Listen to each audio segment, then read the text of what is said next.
hər vaxtınız xeyir olsun. Yenə sizlər üçün yeni bir testin izahını təqdim edəcəm.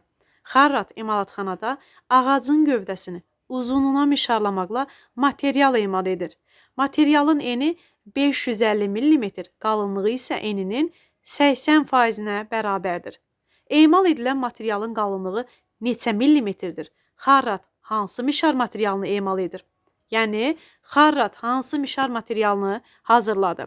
Öyrənmişdik, ağacın gövdəsini eninə mişarlamaqla şalban, ağacın gövdəsini uzunluğuna mişarlamaqla müxtəlif mişar materialları, tir, ticik, taxta, lövhə, şalban yanı, şalbanın 1/4 kimi mişar materialları emal edilir. Elə deyilmi? Ağacın gövdəsini uzunluğuna mişarlamaqla sadaladığımız mişar materialları emal edilir. Aha, testin şərtində deyir ki, ağacın gövdəsini uzunluğuna mişarlamaqla material emal edir. Hansısa bir mişar materialı emal edir. Materialın eni 550 mm, qalınlığı isə eninin 80%-nə bərabərdir. Müəllimlər, materialın enini verir 550 mm. Amma qalınlığını faizlə ifadə edir. Deyir, qalınlığı isə eninin 80%-nə bərabərdir. Yəni, materialın enini verir 550 mm, qalınlığını faizlə ifadə edir.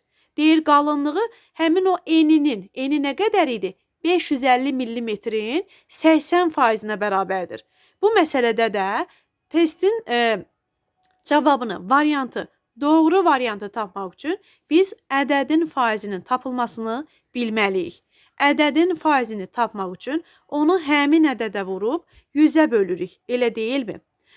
Bizdən nə soruşur? Emal edilən materialın qalınlığı neçə millimetrdir? Deməli deyir, bir material emal edir. Eni 550 mm, enini konkret verib. Amma qalınlığını konkret vermir, faizlə ifadə edir. Deyir, qalınlığı isə eni nə qədər idi? 550 mm-in 80%-nə bərabərdir. Biz qalınlığı tapmaq üçün ədədin faizinin tapılmasını bilməli, yəni 550 mm verib, 550-nin 80%-ni tapıb, materialın qalınlığının ölçüsünü tapmalıyıq. Bunun üçün diqqət edək. Kəsir xətti çəkəcəm. 550, 50 nə gözəl yazdım. Bir dəqiqə yenidən. Aha. Kəsir xətti çəkəcəm. 550 vurulsun 80 bölünsün 100. Deməli, kəsir xətti çəkdim. Biz bilirik, kəsir xəttin üstü sürət, altı məxrəc olacaqdır. Ədədin faizini tapmaq üçün onu həmin ədədə vurub 100-ə böləcəyik. Deməli, materialın eni 550 mm-dir, bizdən qalınlığı soruşur. Qalınlığı faizli ifadə edir. Deyir ki, eninin 80%-nə bərabərdir. En 550 mm, 550-nin 80%-i isə onun qalınlığıdır. 550-nin 80%-ni tapmaq üçün onu həmin ədədə vurub, yəni 550-ni 80-ə vurub 100-ə bölürük. Cavab bərabərdir. Deməli, 100-dəki sıfırlarla bu 550-dəki 0, 80-dəki 0 ixtisar oldu. Yerdə qaldı 55-i 8-ə vurmaq. 8 dəfə 5-im 40, 8 dəfə 5-im 44 yadda. Deməli, materialın qalınlığı 440 mm olacaqdır. 440 mm. Və testin sualında bir də nəyi soruşur? Deyir ki, emal edilən materialın qalınlığı neçə millimetrdir? Tapdıq. 550-nin 80%-i 440 millimetrdir.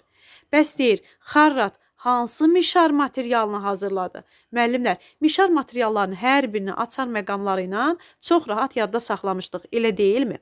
Və tiri də deyirdik ki, harda en qalınlıq 100 mm-dən çox varsa, bu tirin açar məqamıdır. Çünki mişar materialı olan tirdə deyirdi, eni və qalınlığı 100 mm-dən çox olan mişar materialdır. Və biz zaten məsələnin şərtində materialın eni 550 mm-dir. Elə deyilmi?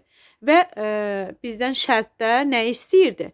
Biz materialın qalınlığını tapmalıydıq və tapdıq ki, materialın qalınlığı da 440 mm imiş. Deməli, en 550 mm, qalınlıq 440 mm. Müəllimlər, Nə oldu? Hansı nəticəyə gəldik?